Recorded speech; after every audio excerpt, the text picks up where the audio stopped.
ஈரானிய தளங்களை இலக்கு வைத்து தாக்குதல்களை மேற்கொண்டாலும் அவற்றினை அழிக்க முடியாத நிலைமை ஏற்பட்டு விடுமோ என்று அஞ்சும் அமெரிக்கா. மேலும் ஈரானிய தளங்களை அழிக்க முடியாது என்பதனை உறுதிப்படுத்தி அமெரிக்காவின் மத்திய கட்டளை தளபதிகள் யமன் ஹவுதிகளின் தரமான தாக்குதல்களும் விருந்துக்காக வருகை தந்திருக்கக்கூடிய இன்னுமொரு போர்க்கப்பலும் யமன் எல்லை பிரதேசத்தில் தாக்குதல்களை மேற்கொண்ட சவுதி அரேபியாவின் கூட்டுப்படைகளும் செங்கடலில் தலைகீழாக மாறியுள்ள அமெரிக்காவின் இராணுவ நடவடிக்கைகள் துரோகி அப்பாஸின் துரோக செயல்களுக்கு வலு சேர்க்கும் முகமாக வழங்கப்பட போகும் 1.6 பில்லியன் யூரோக்கள்.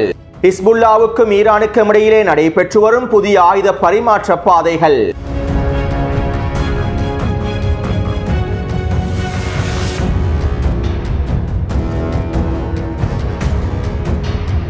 பொருளாதார நெருக்கடிகளுக்குள் சிக்கிக் கொண்டிருக்கக்கூடிய லெபனானுக்கு தேவையான அனைத்து விதமான உதவிகளையும் நாங்கள் வழங்குகின்றோம். பொருளாதார நெருக்கடிகளில் இருந்து லெபனான் அரசாங்கம் மீண்டு வருவதற்கான அனைத்து விதமான உதவிகளையும் நாங்கள் வழங்குகின்றோம். சர்வதேச நாணய நிதியத்திடமிருந்தும் லெபனான் அரசாங்கத்திற்கு தேவையான அனைத்து விதமான உதவிகளையும் பெற்றுக் கொள்வதற்கு எல்லா விதமான வேலை திட்டங்களையும் நாங்கள் உங்களுக்கு சார்பாகவே மேற்கொள்கின்றோம். ஆனால் இவை அனைத்திற்கும் முன்பே லெபனானினுடைய அரசாங்கம் ஹிஸ்புல்லா இராணுவத்தினை நிராயுத பாணியாக்க வேண்டும். பிராந்தியத்திலே லெபனானினுடைய அரசாங்கம் அனைத்து விதமான உதவிகளையும் பெற்றுக்கொள்ள வேண்டுமாக இருந்தால் அவசரமாக ஹிஸ்புல்லா இராணுவத்தினை நிராயுத பாணியாக்கி தெற்கு லெபனான் பிரதேசங்களில் இருந்து அவர்களை முழுமையாக வெளியேற்றி விட வேண்டும் என மத்திய கிழக்கிற்கான அமெரிக்காவினுடைய தூதர் மீண்டும் லெபனானினுடைய அரச தலைமைகளிடம் தெரிவித்துள்ளார்.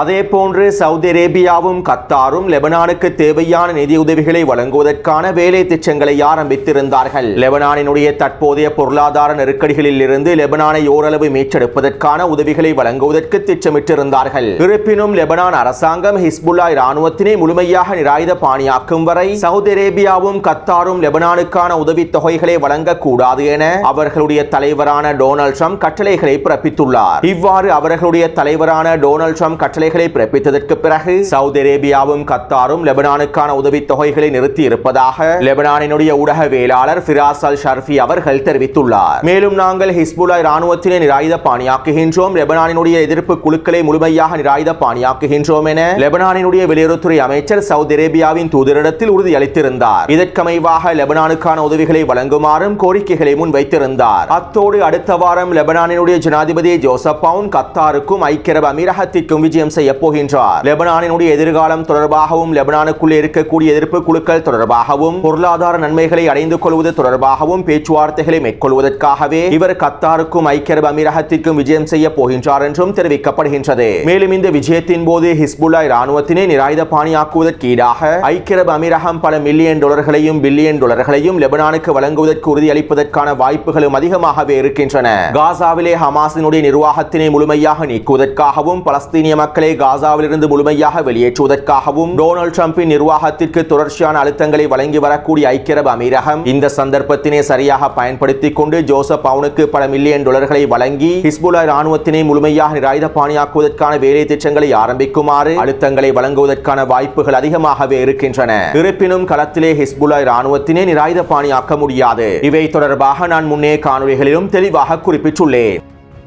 அடுத்து ஹிஸ்புல்லா இராணுவத்தினர் கடல் வழியாக ஆயுதங்களை பெற்றுக் கொள்வதாகவும் புதிய ஆயுத பரிமாற்ற பாதைகள் ஹிஸ்புல்லாவுக்கும் ஈரானுக்கும் இடையில் ஆரம்பிக்கப்பட்டிருப்பதாகவும் இஸ்ரேலி ஆக்கிரமிப்பின் இராணுவ ஆய்வு நிறுவனமான அல்மா நிறுவனம் சில அறிக்கைகளையும் வரைபடங்களையும் வெளியிட்டுள்ளது. சிரியாவினுடைய வீழ்ச்சிக்கு பிறகு ஈரானில் இருந்து ஹிஸ்புல்லா இராணுவத்திற்கான ஆயுத பரிமாற்ற பாதைகள் முழுமையாக தடைப்பட்டிருந்தன. மேலும் சிரியாவினூடாக ஆயுத பரிமாற்றங்களை மேற்கொள்வதற்கு ஹிஸ்புல்லா இராணுவத்தினர் பல்வேறுபட்ட வேலை திட்டங்களை முன்னெடுத்திருந்தாலும் அந்த வேலை திட்டங்கள் அனைத்தும் தோல்வியில் முடிவடைந்துள்ளன. இப்படியான நிலைமையிலேயே தற்போது ஈரான் ஹிஸ்புல்லா இராணுவத்திற்கு பல வழிகளில் ஆயுத பரிமாற்றத்தினை மேற்கொள்வதற்கான பாதைகளை உருவாக்கியுள்ளது. ஈராக் மற்றும் துருக்கி வழியாக இருக்கக்கூடிய விமான பாதைகள் மூலமாகவும் ஈரான் ஆயுதங்களை பரிமாற்றம் செய்கின்றது. இதற்கு சிரியாவின் மேற்கு பிரதேசத்தில் இருக்கக்கூடிய ரஷ்யாவின் கடற்படை துறைமுகமும் மிக முக்கியமான ஆதாரமாக தொழிற்படுகின்றது. அதே போன்று ஈரான் சூடான் வழியாகவும் இந்த ஆயுத பரிமாற்றத்தினை மேற்கொள்கின்றது. ஈரானினுடைய சரக்கு விமானங்கள் மூலமாக ஹிஸ்புல்லாவுக்கு தேவையான அனைத்து விதமான ஆயுதங்களும் மூலக்கூறுகளும் துறைமுகங்களும் சூடானிலே களமிறக்கப்படுகின்றன. பிறகு சூடானிலிருந்து தரை வழியாக லிபியாவை அடைந்து லிபியாவிலிருந்து கடல் வழியாக லெபனானினுடைய துறைமுகங்களை வந்தடைகின்றன. அதே போன்று செங்கடல் பிரதேசத்தினூடாகவும் சரக்கு கப்பல்களை பயன்படுத்தி லெபனானுடைய துறைமுகத்திற்கு ஈரான் அனைத்து விதமான ஆயுத ஏற்றுமதிகளையும் மேற்கொள்கின்றது. மேலும் ஈரான் முழு ஆயுதங்களையும் வழங்கவில்லை. ஆயுதங்களை உற்பத்தி செய்யக்கூடிய அனைத்து விதமான மூலக்கூறுகளையும் உபகரணங்களையும் ஒரு திட்டமிட்ட நடைமுறைக்குள்ளேயே ஹிஸ்புல்லாவுக்கு ஈரான் வழங்கி வருகின்றது என இஸ்ரேலிய ஆக்கிரமிப்பின் இராணுவ ஆய்வு நிறுவனமான அல்மா நிறுவனம் தெரிவித்துள்ளது. அதே நேரம் ஹிஸ்புல்லா இராணுவத்தினர் இந்த குற்றச்சாட்டுக்களை மறுத்துள்ளார்கள். லெபனானினுடைய துறைமுகங்கள் மூலமாக நாங்கள் ஆயுத பரிமாற்றத்தினை மேற்கொள்ளவில்லை என தெரிவித்துள்ளார்கள். இருப்பினும் இந்த ஆயுத பரிமாற்ற பாதையானது உண்மையாக இருப்பதற்கான வாய்ப்புகள் அதிகமாகவே இருக்கின்றன. சூடானிலே உள்நாட்டு போர் ஆரம்பிக்கப்பட்டதிலிருந்து சூடானிய இராணுவத்திற்கு தேவையான அதிகளவான ஆயுதங்களையும் இராணுவ உபகரணங்களையும் ஈரான் தொடர்ச்சியாக வழங்கி வருகின்றது. சூடானிய இராணுவத்திற்கு எதிராகவும் சூடானிய மக்களுக்கு எதிராகவும் களமிறங்கியிருக்கக்கூடிய RSF படைகளையும் அவர்களுடைய இனப்படுகொலை தாக்குதல்களை முழுமையாக முடிவுக்கு கொண்டு வருவதற்காகவும் ஈரான் சூடானிய இராணுவத்திற்கு முழுமையான ஆதரவை வழங்கி வருகின்றது. இப்படியான நிலைமையில் கடந்த ஒரு வாரமாக ஈரானிய தரப்பினர் சூடானிய இராணுவத்திற்கு அதிகளவான ஆயுதங்களை பரிமாற்றம் செய்துள்ளார்கள். வழமைக்கு மாறாக தற்போது அதிகளவான ஆயுதங்களை சூடானில் ஈரான் களமிறக்கி வருகின்றது. எனவே சூடானிலிருந்து ஆயுதங்கள் லிபியா வழியாக லெபனான் துறைமுகங்களை அடைவதற்கான வாய்ப்புகள் அதிகமாகவே இருக்கின்றன. மேலும் இதனை ஹிஸ்புல்லா இராணுவத்தினர் ஒப்புக்கொள்வதற்கு எந்த விதமான தேவையும் அவர்களுக்கு இல்லை. நாங்கள் துறைமுகத்தினூடாகத்தான் ஆயுத பரிமாற்றத்தினை மேற்கொள்கின்றோம் என ஹிஸ்புல்லா இராணுவத்தினர் ஒப்புக்கொள்ளவும் தேவையில்லை. எனவே தற்போது ஈரான் பல்வேறுபட்ட வழிமுறைகளை பயன்படுத்தி ஹிஸ்புல்லா இராணுவத்திற்கு தேவையான ஆயுதங்களை முழுமையாக வழங்கி வருகின்றது என்பதனை எங்களுக்கு தெளிவாக புரிந்து கொள்ளலாம்.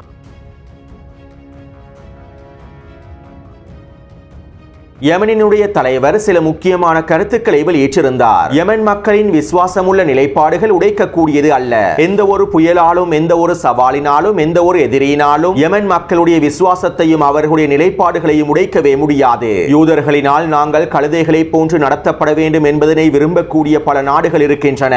அதிகளவான நாடுகள் யூதர்களின் கழுதைகளாக இருப்பதற்கே விரும்புகின்றார்கள். ஆனால் யமன் மக்கள் எப்போதும் எதிரிகளை எதிர்கொள்ளும் சிங்கங்களாகவே இருப்பார்கள். இஸ்ரேலிய எதிரி அமெரிக்க எதிரியோடு பிராந்தியத்திலே ஒழிக்கப்பட வேண்டும். இந்த இரண்டு மிருகங்களும் உலகளாவிய அமைதி மற்றும் பாதுகாப்பிற்கு மிகப்பெரிய அச்சுறுத்தலாக மாறியுள்ளன. எங்கள் மீது அமெரிக்கா தொடர்ச்சியாக குண்டு வீசுகின்றது.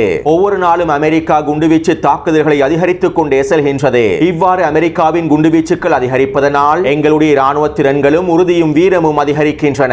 யமன் மீதான அமெரிக்காவின் ஒவ்வொரு குண்டு தாக்குதல்களும் யமன் மக்களுடைய உறுதியை பல மடங்கினால் அதிகரிக்கின்றது.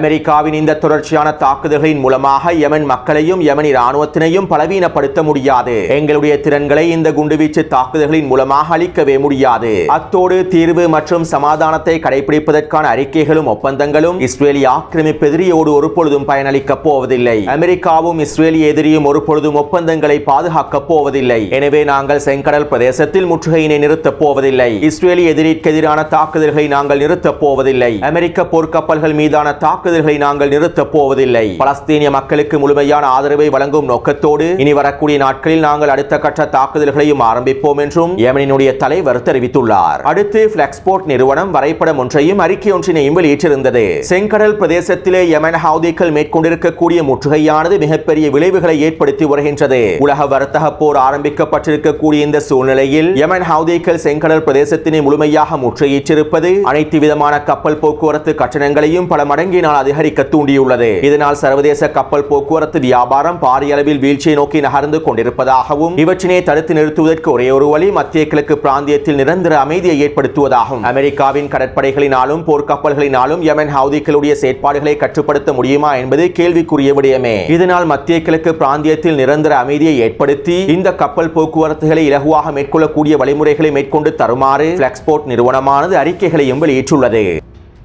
அடுத்து யமன் அன்சாருல்லாக்கள் $10,000 அளவிலான மலிவான ஒரு வழி ட்ரோன்களை பயன்படுத்துகின்றார்கள். இந்த ட்ரோன்களை நாங்கள் சுட்டு வீழ்த்துவதற்காக $2 மில்லியன் பெறுமதி அளவிலான ஏவுகணைகளை பயன்படுத்துகின்றோம். செங்கடல் பிரதேசத்திலே அமெரிக்க இராணுவ நடவடிக்கையின் விளைவுகளும் செலவுகளும் தலைகீழாக மாறியுள்ளது என அமெரிக்க மத்திய கட்டளை தளபதிகளில் ஒருவரான பிரியன் ஃபென்டோன் அவர்கள் தெரிவித்துள்ளார். அடுத்து நேற்றிரவு அமெரிக்கா யமன் மீது 10க்கும் அதிகமான உச்ச வான்வழி தாக்குதல்களை மேற்கொண்டிருந்தது. யமனின் தலைநகரான சதா பிரதேசத்திலும் ஹுதைதா பிரதேசத்திலும் இருக்கக்கூடிய குடியிருப்பு கட்டிடங்களை இலக்கு வைத்து இந்த தாக்குதல்கள் மேற்கொள்ளப்பட்டிருப்பதாகவும் தெரிவிக்கப்படுகின்றது. அத்தோடு யமன் ஹவுதி ராணுவத்தினர் அவர்களுடைய கடற்படைகளையும் வான்படைகளையும் பயன்படுத்தி அமெரிக்காவின் போர்க்கப்பலுக்கு எதிரான உச்ச தாக்குதல்களை மேற்கொண்டுள்ளார்கள். 10க்கும் அதிகமான கப்பல் எதிர்ப்பு ஏவுகணைகளையும் ட்ரோன்களையும் ஒரே நேரத்தில் பயன்படுத்தி அதிரடியான தாக்குதல்களை மேற்கொண்டுள்ளார்கள் என தெரிவிக்கப்படுகின்றது. அத்தோடு செங்கடல் பிரதேசத்திலே நிலைநிறுத்தி வைக்கப்பட்டிருக்கக்கூடிய ட்ரூமேன் போர்க்கப்பலுக்கு துணையாக அமெரிக்கா கார்லஸ் வின்சென்ட் போர்க்கப்பலையும் அனுப்பி வைத்துள்ளது. இன்று மாலை குறித்த கப்பல் செங்கடல் பிரதேசத்தினை அடைந்துவிடும் என்றும் எதிர்பார்க்கப்படுகின்றது.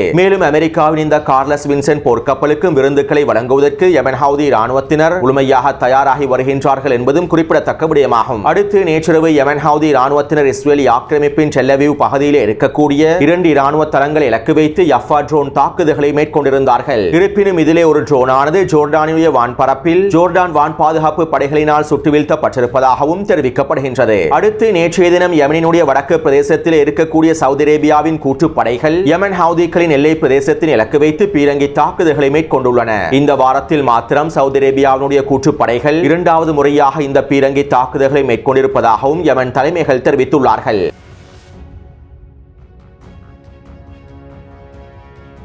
இந்த வருட ஆரம்பத்தில் துரோகி அப்பாஸ் பலஸ்தீனிய கைதிகளுக்கான கொடுப்பனவுகளை முழுமையாக நிறுத்தியிருந்தார். வெஸ்ட் பேங்க் பிரதேசத்தில் இஸ்ரேலி ஆக்கிரமிப்பு ராணுவத்தின் தாக்குதலினால் படுகாயமடைந்திருக்கக்கூடிய பலஸ்தீனிய கைதிகளின் குடும்ப உறுப்பினர்களுக்கான கொடுப்பனவுகளையும் துரோகி அப்பாஸ் முழுமையாக நிறுத்தியிருந்தார். அது மட்டுமல்லாமல் அமெரிக்கா துரோகி அப்பாஸின் பலஸ்தீனிய அதிகார சபைக்கு $680 மில்லியன் வழங்கியிருந்தது. இந்த பணத்தினை பெற்றுக்கொண்டே துரோகி அப்பாஸின் பலஸ்தீனிய அதிகார சபைக்கு கீழால் இருக்கக்கூடிய PA படைகள் இஸ்ரேலி ஆக்கிரமிப்பு ராணுவத்திற்கு முழுமையாக ஆதரவையும் உதவிகளையும் மேற்கொண்டிருந்தது. பலஸ்தீனிய போராளிகளுக்கு எதிரான தாக்குதல்களை மேற்கொள்வதற்காகவும் பலஸ்தீனிய போராளிகளின் தாக்குதல்களை தடுத்து நிறுத்துவதற்காகவும் பலஸ்தீனிய போராளிகளின் குடும்ப உறுப்பினர்களை கைது செய்வதற்காகவும் பலஸ்தீனிய போராளிகள் தொடர்பான உளவு தகவல்களை இஸ்ரேலி ஆக்கிரமிப்புக்கு வழங்குவதற்காகவும் PA படைகள் எல்லா விதமான உதவிகளையும் இஸ்ரேலி ஆக்கிரமிப்பு ராணுவத்திற்கு வழங்கியது. இப்படியான நிலைமையிலேயே தற்போது நாளைய தினம் ஐரோப்பிய ஒன்றியம் துரோகி அப்பாஸினுடைய பலஸ்தீனிய அதிகார சபைக்கு 1.6 பில்லியன் யூரோக்களை வழங்குவதற்கு தயாராகி வருகின்றது.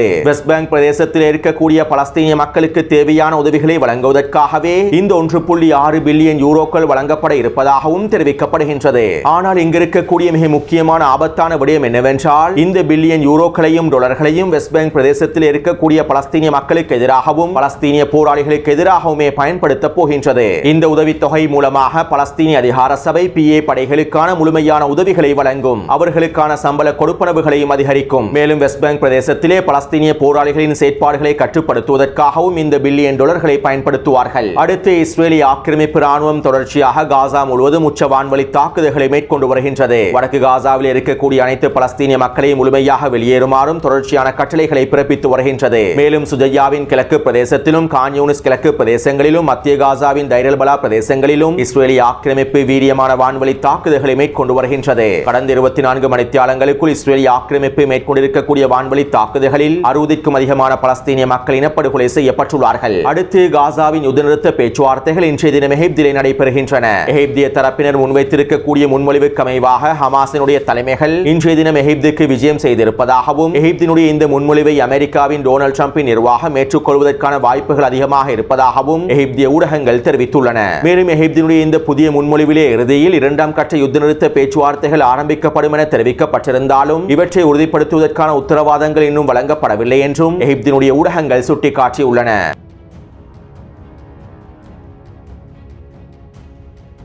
ஈரானில் பயன்படுத்துவதற்காக உருவாக்கப்பட்டிருக்கக்கூடிய நவீன பங்கபஸ்ட வெடிகுண்டுகளையும் இன்னும் சில முக்கியமான வெடிகுண்டுகளையும் கடந்த 4 வாரமாக அமெரிக்கா யெமனுக்குள்ளே பயன்படுத்தி வருகின்றது. ஈரானினுடைய முக்கியமான தளங்களை இலக்கு வைத்து தாக்குதல்களை மேற்கொள்வதற்காக அமைக்கப்பட்டிருக்கக்கூடிய மிக முக்கியமான குண்டுகளை யெமன் மீது வீசி பரிசோதனை செய்துள்ளது. டியாகோ கார்சியா தீவிலிருந்து B2 ஸ்பீட் பாம்பர் விமானங்கள் மூலமாக எவ்வாறு ஈரான் மீது தாக்குதல்களை மேற்கொள்ள முடியும், எவ்வாறான வெடிகுண்டுகளை பயன்படுத்த வேண்டும் என்பது தொடர்பான அனைத்து பயிற்சிகளையும் கடந்த 4 வாரம் அமெரிக்கா யெமனுக்குள்ளே மேற்கொண்டுள்ளது. ஆனால் தற்போது அமெரிக்காவினுடைய இந்த சோதனைகள் அனைத்தும் தோல்வியை நோக்கி நகர்ந்து கொண்டிருப்பதாக அமெரிக்காவின் மத்திய கட்டளை தலைமை அறிவித்துள்ளது. யெமன் மூலோபாய மலைகளினால் சூழப்பட்டிருக்கக்கூடிய பிரதேசமாகும். யெமனினுடைய மிக முக்கியமான ஆயுத கிடங்குகளும் சுரங்கவழி பாதைகளும் இந்த மலை பிரதேசத்திற்குள்ளேயே காணப்படுகின்றன. தற்போது அமெரிக்கா வினைத்திறன் வாய்ந்த அனைத்து பங்கபஸ்ட வெடிகுண்டுகளையும் யெமன் மீது பயன்படுத்திவிட்டது. ஆனால் இவற்றினை பயன்படுத்தியும் யெமனினுடைய ஆயுத கிடங்குகளையும் முக்கியமான சுரங்க பாதைகளையும் அளிக்க முடியவில்லை. அத்தோடு யெமனை விட ஈரானினுடைய ஈரானினுடைய மூலோபாய பிரதேசங்கள் பலமிக்கதாகவே காணப்படுகின்றன. யமனுக்குள்ளே அமைக்கப்பட்டிருக்கக்கூடிய சுரங்க பாதைகளையும் ஏவுகணை நகரங்களையும் விட ஈரானுக்குள்ளே அமைக்கப்பட்டிருக்கக்கூடிய சுரங்க பாதைகளும் ஏவுகணை நகரங்களும் ஆழமான நிலத்தடி பிரதேசத்திற்குள்ளே பலமானதாகவே அமைக்கப்பட்டுள்ளன. இந்த நவீன பங்கபஸ்ட் வெடிகுண்டுகளை பயன்படுத்தி யமனினுடைய சுரங்க பாதைகளை அழிக்க முடியாவிட்டால் ஈரானினுடைய முக்கியமான ஏவுகணை தளங்களையும் முக்கியமான புள்ளிகளையும் அழிக்க முடியாத நிலைமை ஏற்பட்டுவிடும் என்று அமெரிக்காவின் மத்திய கட்டளை தலைமை அறிக்கைகளை வெளியிட்டுள்ளது. மேலும் இந்த செய்திகளை எக்ஸியோஸ் ஊடகமும் உறுதிப்படுத்தியுள்ளது. அடுத்து நேற்றிரவு அமெரிக்காவின் வெள்ளை மாளிகை அறிக்கை ஒன்றினை வெளியிட்டிருந்தது. ஈரானுக்கு தற்போது ஒரே ஒரு தேர்வு தான் காணப்படுகின்றது. ஜனாதிபதி டொனால்ட் ட்ரம்பினுடைய நிபந்தனைகளையும் கோரிக்கைகளையும் ஒப்பந்தங்களையும் ஈரான் முழுமையாக ஏற்றுக்கொள்ள வேண்டும். இல்லாவிட்டால் ஈரான் நரகத்தினை அனுபவிக்கும் என வெள்ளை மாளிகை அறிவித்திருந்தது. மேலும் இன்று மாலை ஓமான் நாட்டிலே ஈரானுக்கும் அமெரிக்காவுக்கும் இடையிலான மறைமுகமான பேச்சுவார்த்தைகள் ஆரம்பிக்கப்பட்டுள்ளன. இந்த மறைமுகமான பேச்சுவார்த்தைகளில் கலந்து கொள்வதற்காக ஈரானினுடைய வெளியுறவுத்துறை அமைச்சரும் ஓமானுக்கு விஜயம் செய்துள்ளார். அதே போன்று மத்திய கிழக்கிற்கான அமெரிக்காவின் தூதுவர் ஸ்டீவ் விட்கோஃபும் ஏனைய பிரதிநிதிகளும் ஓமான் நாட்டிலே களமிறங்கியுள்ளார்கள். நாங்கள் ஈரானினுடைய நிலைப்பாடுகளையும் நிபந்தனைகளையும் கோரிக்கைகளையும் இந்த ஒப்பந்தம் எவ்வாறு அமைய வேண்டும் என்பதனையும் ஓமான் மத்தியஸ்தர்களிடம் அறிவித்துள்ளோம். இதற்கேற்றவாறு அவர்கள் பேச்சுவார்த்தைகளை ஆரம்பிப்பார்கள் என ஈரானினுடைய வெளியுறவுத்துறை அமைச்சரும் தெரிவித்துள்ளார். அத்தோடு ஒப்பந்தங்களை ஏற்படுத்துவதற்கான விரிவான பேச்சுவார்த்தைகளை மேற்கொள்வதற்கு முன்பு ஒரு இடைநிலை ஒப்பந்தம் ஒன்றினை முன்வைப்பதற்கு ஈரானிய தரப்பினர் தயாராகி வருவதாகவும் செய்திகள் வெளியாகியுள்ளன. அத்தோடு ஓமான் நாட்டிலே நடைபெற்று வரக்கூடிய இந்த பேச்சுவார்த்தைகளின் அடுத்த கட்ட விரிவாக்க தகவல்கள் இன்னும் உத்தியோகபூர்வமாக வெளியிடப்படவில்லை. இதனால் குறித்த பேச்சுவார்த்தை தொடர்பான விரிவான தகவல்களை நாளைய காணொலியில் பதிவிடுகின்றேன். எனவே இந்த காணொலி தொடர்பான கருத்துக்களை பதிவிடுங்கள். தொடர்ந்தும் என்னுடன் இணைந்திருங்கள். நன்றி, வணக்கம்.